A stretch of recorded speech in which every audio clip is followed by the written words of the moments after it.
안녕하세요. 예수 믿는 성결교회 안희연 목사입니다. 김동호 목사님이 박근혜 전 대통령 때 촛불 집회 나갔잖아요. 탄핵에 찬성을 했잖아요. 아들까지 데리고 나갔잖아요. 목소리를 높이고 또 페이스북에 글도 썼잖아요. 자, 좋아요. 옳지 않다고 생각했기 때문에 그렇게 나섰다고 생각을 해요. 좋아요. 거기까지 인정할게요. 자, 그러면 이제 잘못된 거 알았잖아요. 문재인 대통령 더 심하잖아요. 아니 글쎄 교계 중진 목사님들 불러놓고 한다는 소리가 예배가 마음의 평안은 줄 수 있지만 바이러스로부터 우리를 지켜주지는 못한다. 이딴 소리를 냈던 게 문재인 대통령이거든요. 문재인 정권이 어떤 짓을 저질렀어요? 예배 짓밟았잖아요. 교회 탄압했잖아요. 1만여 교회가 문 닫았잖아요. 수많은 성도들이 떨어져 나갔잖아요.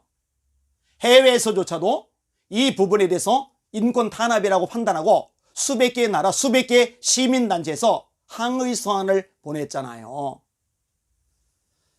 그럼 이쯤 되면은요, 목소리를 내야죠.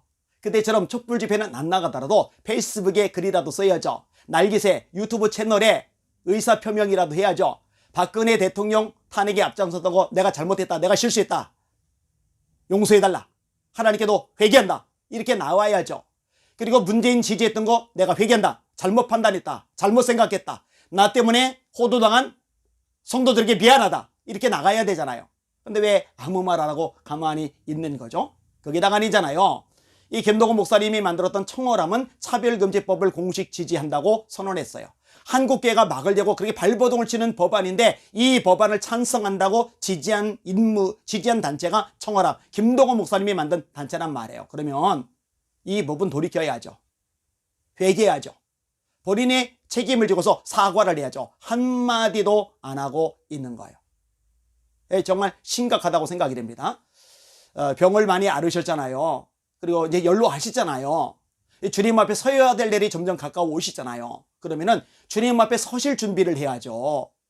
정리할 거 정리해야 될 거 아니겠어요? 회개할 거 회개할 거 아니겠어요? 사과할 거 사과해야 될 거 아니겠어요? 그리고 바로 인도하지 못하고 잘못 인도했던 것, 이거 다시 원상 복귀시켜야 되지 않을 거 아니겠어요? 근데 왜 잠잠하시는 건데요? 이해할 수가 없어요.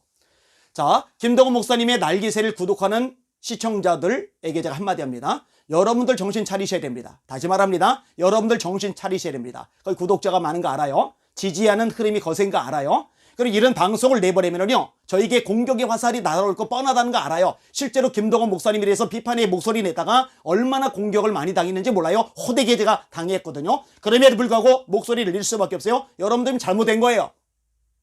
여러분들이 믿고 따르고 신뢰하고 지지해주고 후원해주는 목사님이 잘못했잖아요.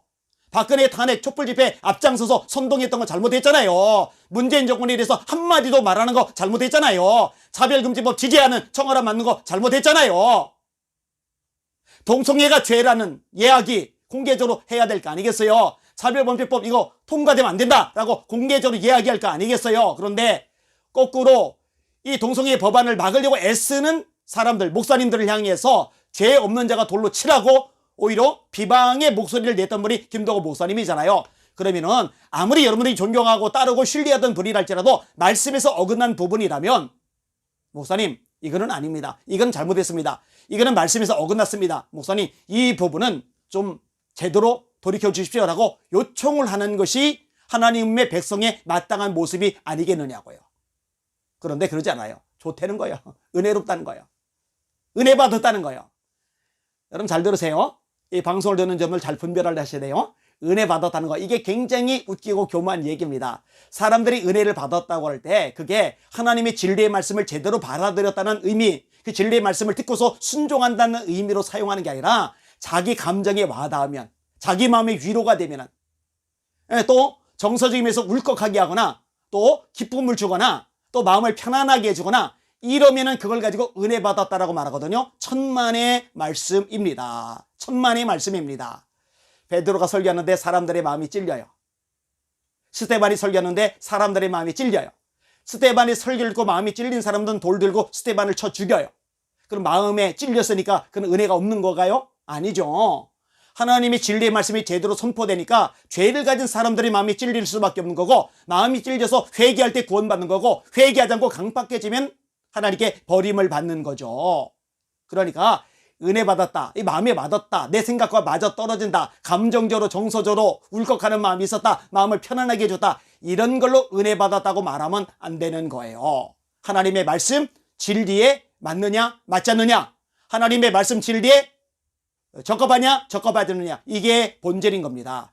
잘 들으세요. 김동 목사님이 명백하게 잘못한 거 맞아요. 제가 분명히 말할 수 있어요. 그럼에도 불구하고 구독해주면서 지지해주면서 댓글 달면서 후원해주면서 격려해주면서 좋다고 하는 분들 정신 차리셔야 됩니다. 회개하셔야 됩니다. 이거 뭔가 근본적으로 잘못된 겁니다.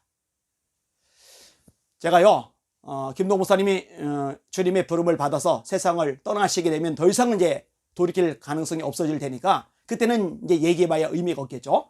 그런데 아직 생명이 있는 동안에는 돌이킬 수 있는 여지가 가능성이 있거든요. 그때까지는요, 제가 틈이 날 때마다 언급을 할 겁니다. 속아 넘어가고 미혹당하는 사람들을 향해서라도, 그들을 위해서라도 제가 계속 목소리를 낼 겁니다.